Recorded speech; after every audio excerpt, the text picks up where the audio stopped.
Welcome to the Stand Up Speakeasy. I am your host, Sareth, and this one's a little bit different because I'm having issues with my laptop's computer. So what we're going to do is we're going to just use my phone for this episode.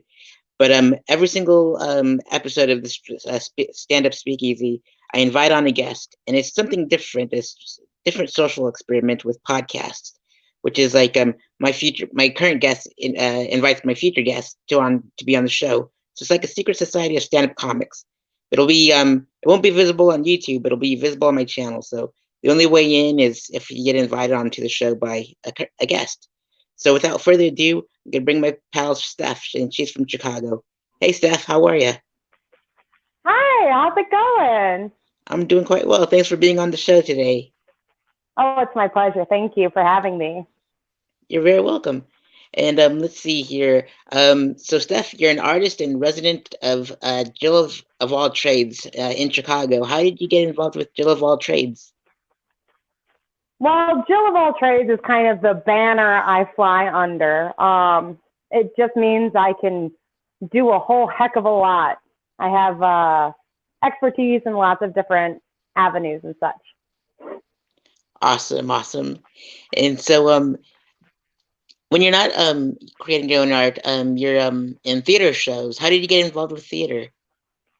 So I got involved in theater in high school way back when. I was I'm mainly I mainly do the backstage side of things, and that's how I got introduced to it in high school. I was running the crew and painting the sets and all that kind of stuff. And then I decided that college was the way to go forward with my theatrical career. So I studied scenic design and scenic with an emphasis in scenic art. Scenic design means all of the scenery you see on stage has to be designed by a person.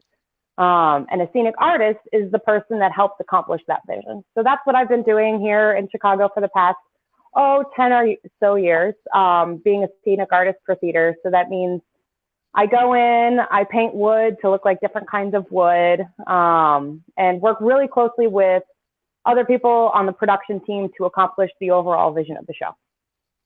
Awesome. That's a dream come true of a dream of mine is to work in theater.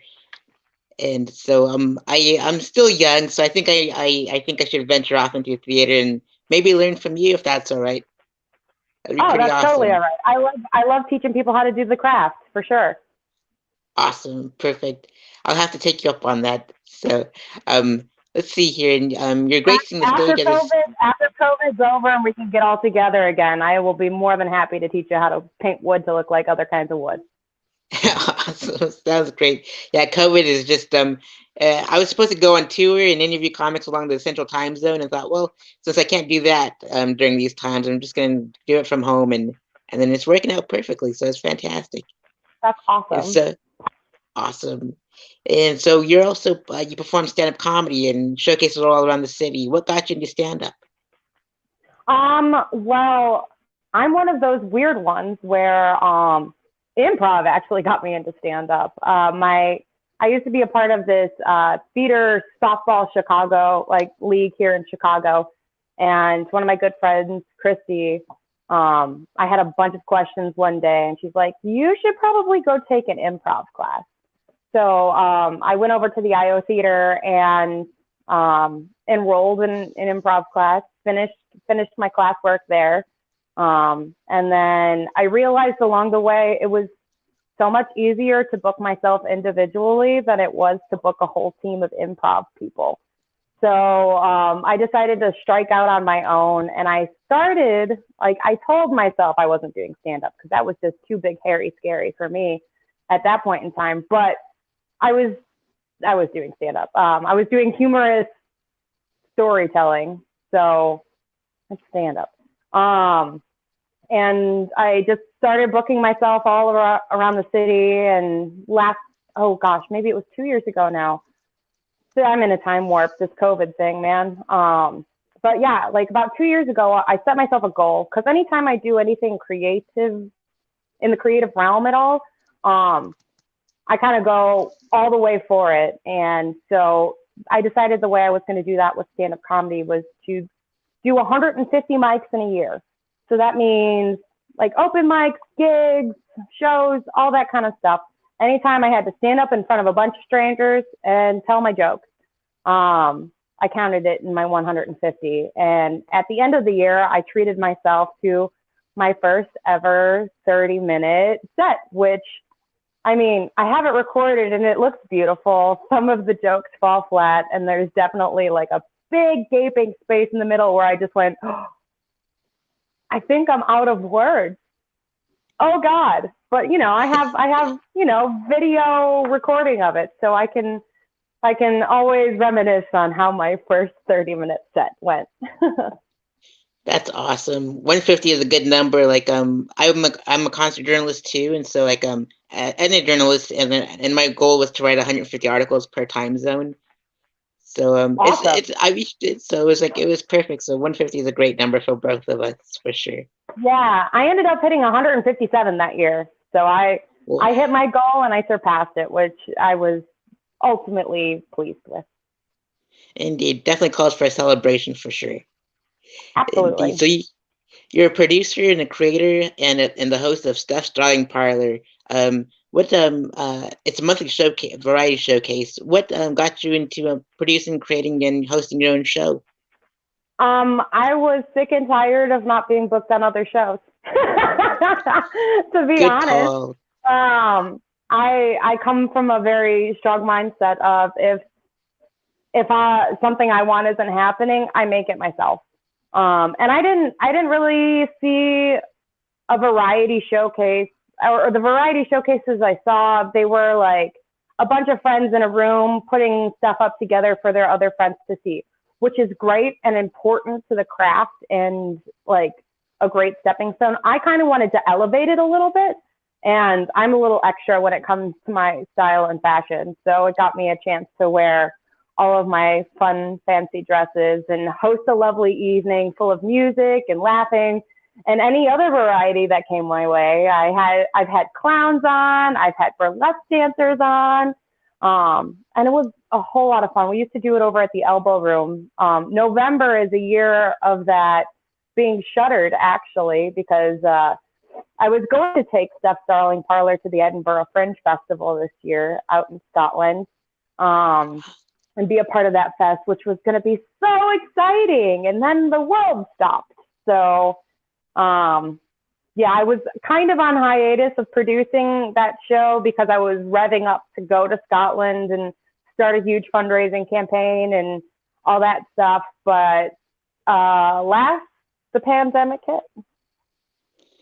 Indeed, it might be a sign of good things and bad things, but I hope you do make it to Edinburgh and perform on the Fringe Festival. Oh, it's beautiful. I've been once before. I had the luxury of going when I was in high school because my school was a part of the American High School Theater Festival, which for some reason takes place in Scotland. But whatever.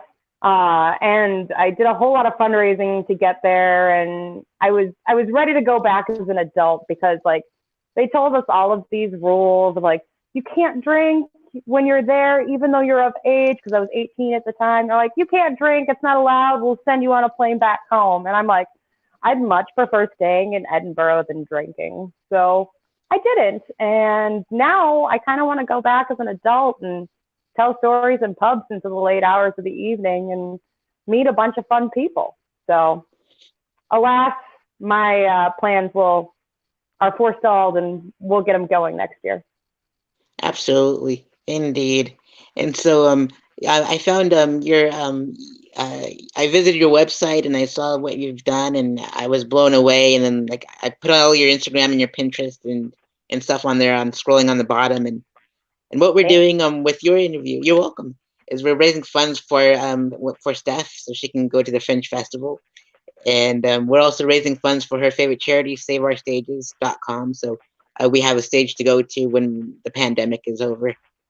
Absolutely. Like that's something, it's a newer cherry, but it's something near and dear to my heart because like my industry in theater is done for a year or so. Like they're saying Broadway's going to be back up and running in like May of 2021, but I'm not holding my breath. And it's one of those things where the arts are so important to how we exist as human beings. Like everybody watches Netflix. Somebody has to create that stuff. Like people have to do the production time. People have to do the writing. People have to do the acting. Like there's so many different working cogs and parts that make being a human so much nicer when you have the arts and all of those people in not only the theater industry, film industry, music industry, everybody, we're all stalled out in a really big way right now. And like any money you can give over to Save Our Stages or just promote that on your social media, it's important. Art makes it livable to be a human. So Absolutely. Make sure you use the hashtag Save Our Stages too, so that way Save Our Stages and the fine folks there can see the hashtag and see that we are paying attention to our stages. Indeed, it's quite absolutely. a movement Absolutely. too. So, indeed. And so if the pandemic didn't hit, these were the questions I was going to ask you while I was on tour. So let's start the next section of the show, which is what inspired you to perform stand-up comedy? I've been telling jokes my whole life. It's an easy way to cope with trauma. Like I remember one of my first jokes. It was at my grandmother's memorial service. We were dumping her ashes over the side of a boat into a river that was going to take her to the ocean. Um, and we were dumping her over, and everybody's like having a moment and crying. I'm like, boy, grandma was big because it was a bunch of ashes because the human body makes a lot of ashes. And people chuckled and were relieved and all that stuff. So it makes sense that I eventually turned to stand-up comedy at some point in time. Also, I just think I'm freaking hilarious. So, Indeed. And what was it feeling like when you first performed stand-up? um, well, there's a lot of feelings when it comes to first performing stand-up. Like, I was worried that I wasn't going to be funny. I was worried that I wasn't going to like remember my words, but I came to the realization that everybody else is worried about the same things at an open mic. And honestly, the open mic practice is practice for me. It's not to see if my jokes are funny. Because if you get a bunch of jaded comedians in a room to laugh, like, are they really normal people? And will normal people laugh the same way? So it's open mics are more of a practice for me to say my words in front of people who may or may not care that I'm saying these words.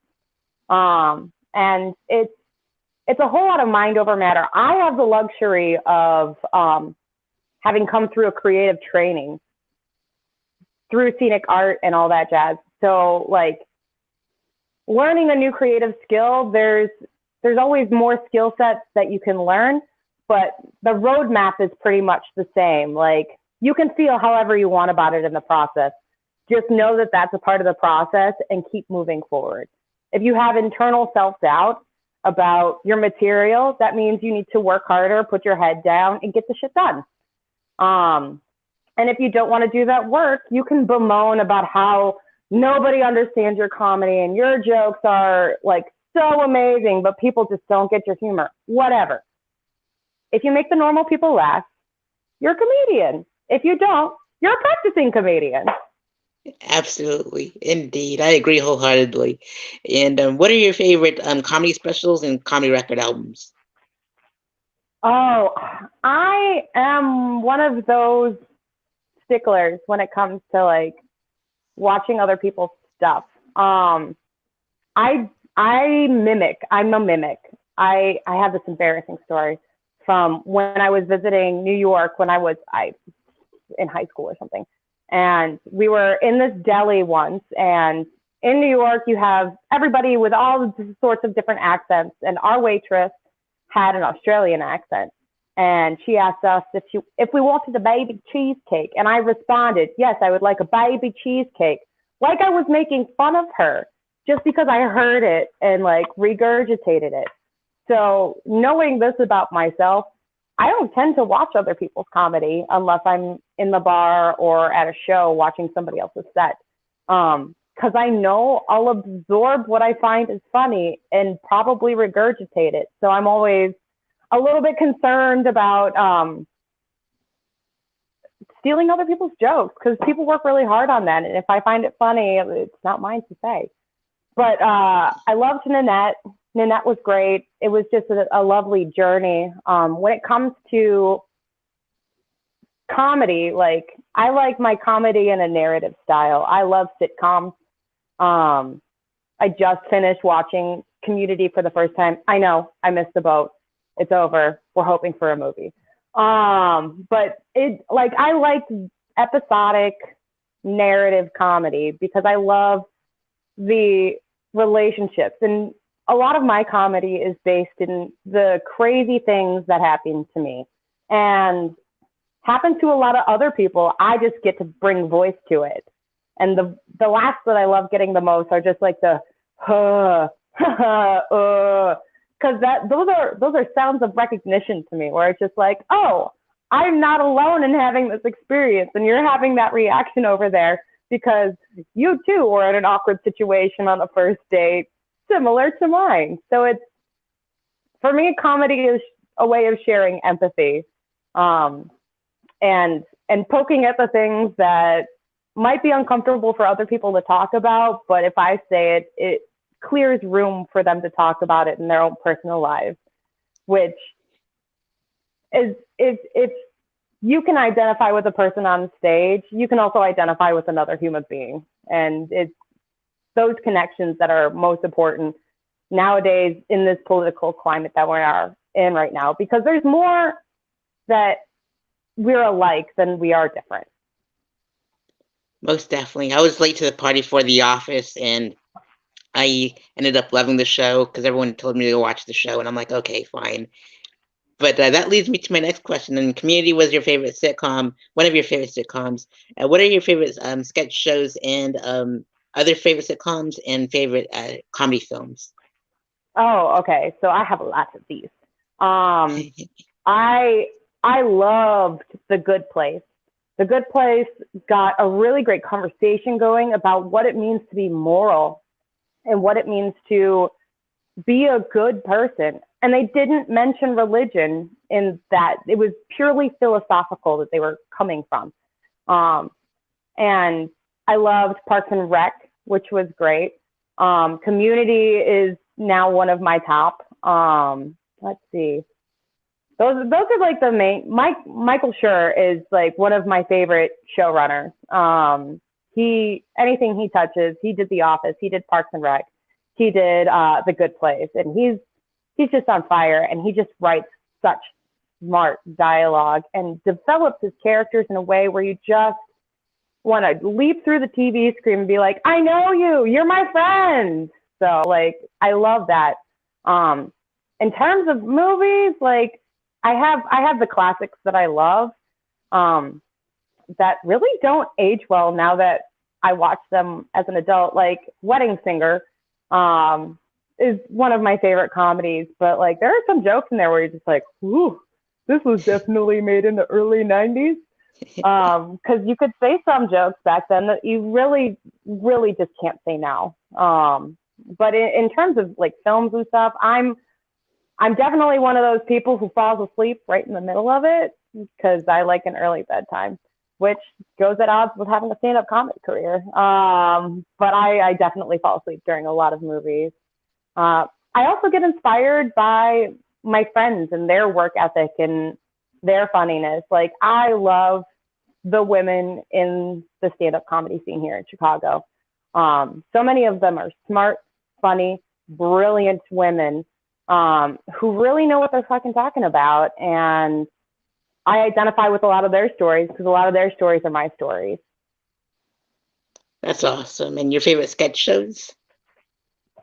My favorite sketch shows, like I mean, SNL is all well and good. In Living Color is great. I've been doing a rewatch of that since I've had so much time on my hands. And I just, like, In Living Color is just amazing. And in terms of, like, sketch shows in Chicago, like, I haven't seen a sketch show in over 9 months, 10 months at this point in time. But I do work on my own sketch comedy. We have me and my roommates. We have a YouTube site called Trash Panda Comedy. I do a lot of the behind the camera work where it's just like, what does this lighting look like? Does this look like a living room? That sort of stuff. And I'm muddling through editing, but it's a really fun release just to do something creative in a collaborative sense, because that's what I'm missing most during the pandemic times. And it's fun to like work on a project and be like, oh my God, this is gonna be so funny, and it's 30 seconds long and you get a chuckle out of it, and I feel like we did our job. Most definitely. And I'll be sure to put the Trash Panda YouTube channel link on the bottom of the description box below on the YouTube channel. This is interview, and I'll be sure to subscribe too. And I loved In Living Color too. Like my favorite ones, like episodes, were with the dozens, where they talk about people's moms.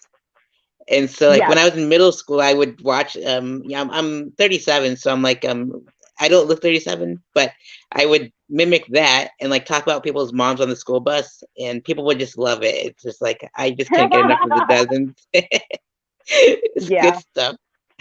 Yeah. And A so, lot of the characters that Jim Carrey did were just batshit insane. And I'm like, okay, the trajectory of your career makes a little bit more sense now. And like his rubber face, man, it's crazy. And just, I don't know, everybody seemed like they were having so much fun on that show. I mean, SNL is all well and good, and SNL's a mainstay, but I feel like In Living Color really pushed the envelope for when it was created. Hell, some of those absolutely. sketches would be controversial even nowadays.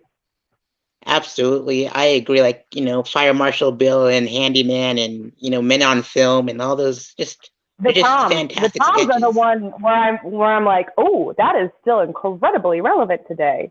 Oh no, Absolutely. And they play the music, yeah, their when instruments you so watch well. those again, you're just like, yeah.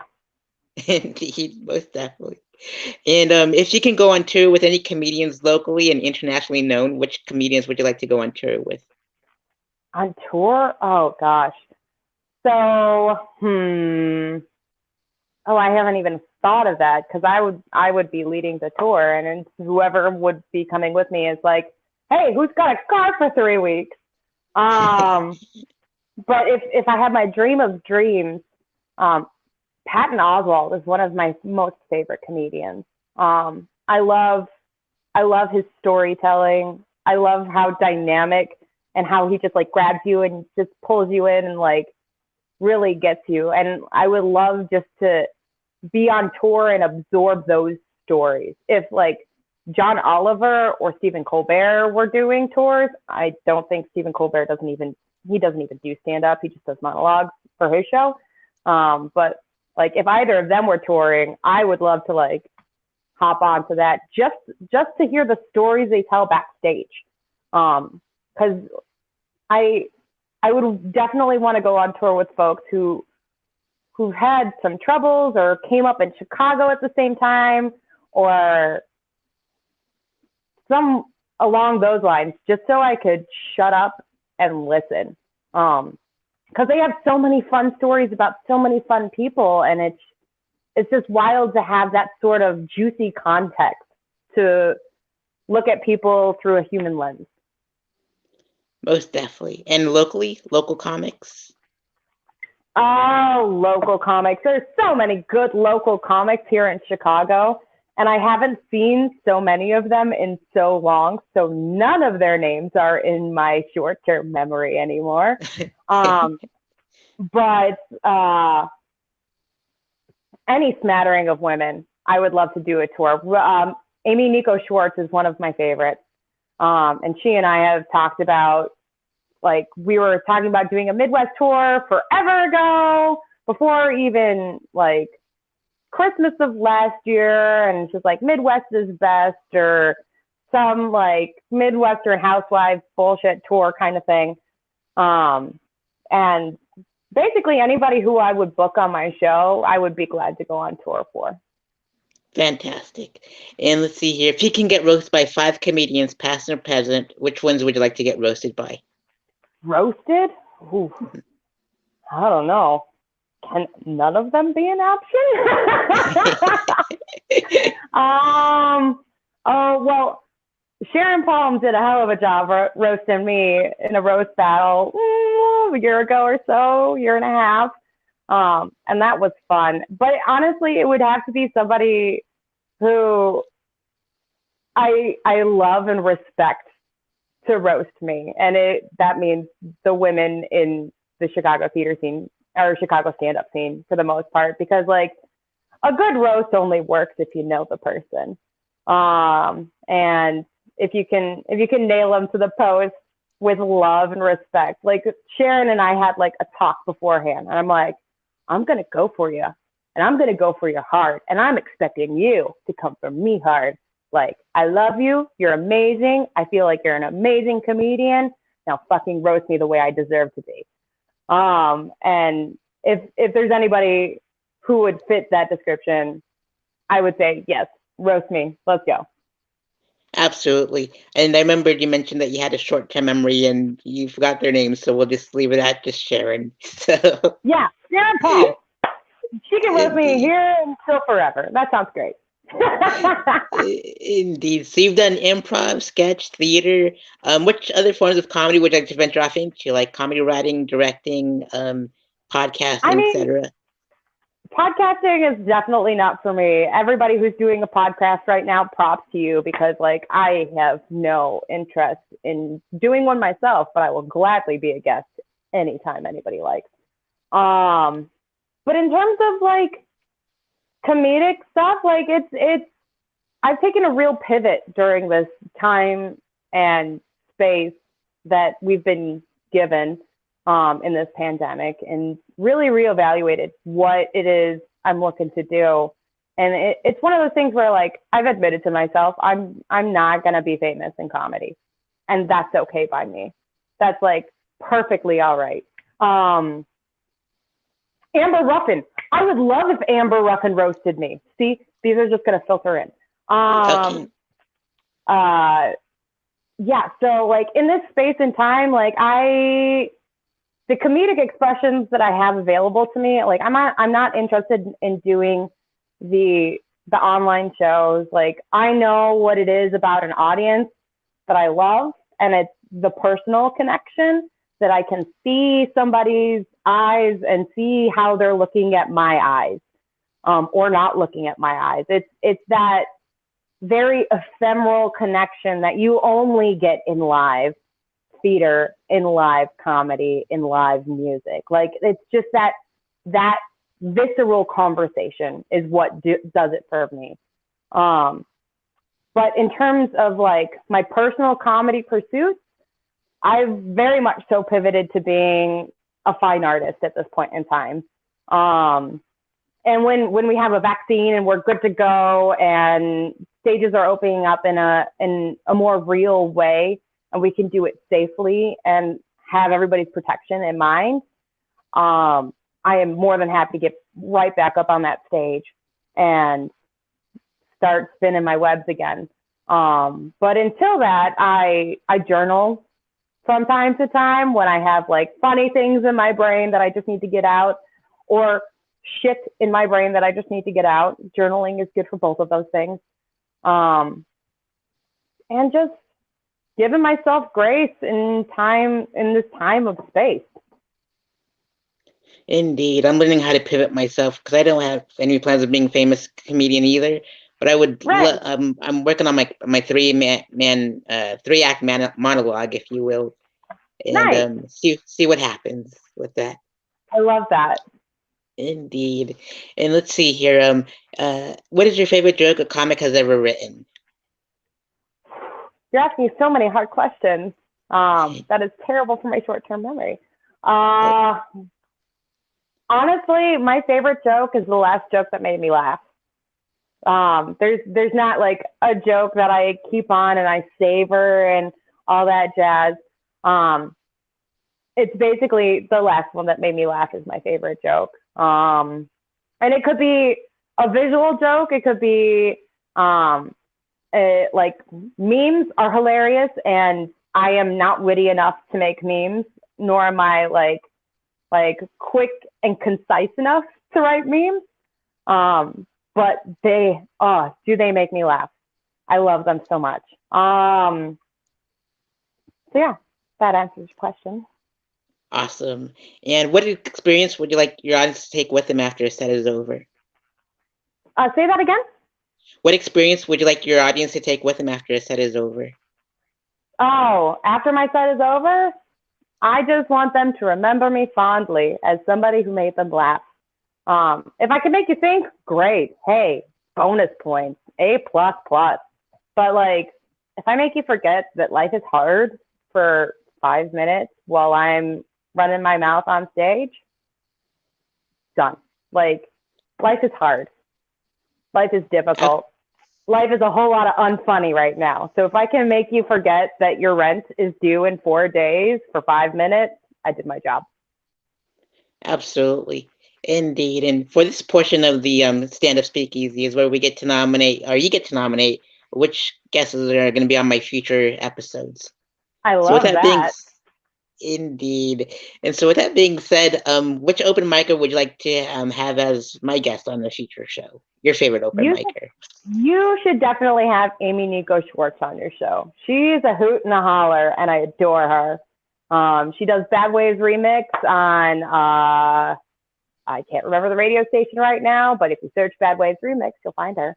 And we're working with her on a Swede project, which is a poor remake of a movie that you've seen before many, many times. And we're entering a competition, and she's working with us on that. So I highly suggest her. She's wonderful and amazing, and I cannot recommend her enough. Awesome. Perfect. And who is your favorite feature that you'd like to have on the show? Say that again? Favorite feature comic Favorite that you'd like to feature have on comic? the show? Oh, well, I didn't know you were doing all the open micers I know are also feature comics. Sharon Palm, the two comedians I mentioned already in this interview. Sharon Palm is also amazing. She used to run a show over at Hamburger Mary's, which is now closing, so sad. And she does So Emo with Yazbad and her sister Gina. And she's hilarious. I love her, and her purple hair is so bomb. So both of those ladies are amazeballs, and you should have both of them on. Absolutely. And your favorite host besides yourself? Oh, you took the words right out of my mouth. Let's see. Favorite host. Oh, Becca Tam. Becca Tam is one of my favorite hosts, and I used to work with her on Dang Hot Fix over at IO Chicago when IO Chicago still was open. And she's been my host, like producing partner and host for that show for a year and a half when it was happening. So Becca Tam, grade A. She's a brilliant comedian. She does characters and she does comedic music as well. So very funny. Awesome. And your favorite headliner? Favorite headliner? Whitney Watson is top billing in my opinion. She also does Sober Rabbit comics, which are brilliant and lovely and charming. And she just celebrated 1 year doing those. And anytime I've booked her as a headliner, or as a whatever you just asked, anytime I've booked her, she's fucking killed. Awesome. And your favorite showrunner besides yourself? My favorite showrunner besides myself. I mean, all the people I've mentioned fit all 4 of these categories. Let's see, showrunner. Sasha Fox runs a great Mom's Basement. She used to run Mom's Basement. And that was a lovely little cozy salon style open mic, but like not an open mic for bar strangers. She was letting people into her home in her basement, literally. And it was just like a warm environment where you could really just try out your new stuff and be just like supported. And it was, yeah. So Sasha Fox. Absolutely. That's awesome. And thank you so much, Steph, for being my guest on the stand-up speakeasy this My afternoon. pleasure. And be sure to subscribe to the Trash Panda on YouTube. I'll put that in the description box below. And follow Steph on Instagram, Pinterest, and visit her website. She's done some awesome things for the Chicago comedy scene and theater scene as well. Thank So, you. are there I any appreciate final? You're welcome, Steph. And are there any final words you'd like to give to the audience out there? support your artists in your life.